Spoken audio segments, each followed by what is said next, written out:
ગુજરાત યુનિવર્સિટીના બોટની વિભાગમાં contract renew ન થતા કોન્ટ્રાક્ટ પરના એક પૂર્વ કર્મચારીએ આતંક મચાવ્યો. હાથમાં દંડો લઈને આવેલા આ શખ્સે વિભાગના એચઓડીનો પીછો કર્યો હતો, જેના કારણે એચઓડી જીવ બચાવવા ડીનની ઓફિસમાં ભાગ્યા.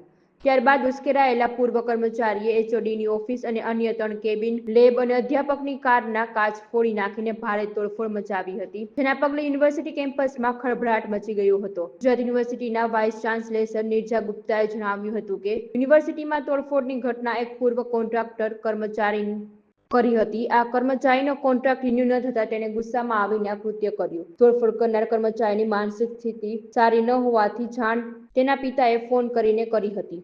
જોકે આ ઘટનામાં કોઈ વિદ્યાર્થીને ઈજા થઈ નથી, પરંતુ યુનિવર્સિટીની સંપત્તિને ઘણું નુકસાન થયું હતું. આ અંગે યુનિવર્સિટી દ્વારા પોલીસ ફરિયાદ નોંધાવવામાં આવી છે.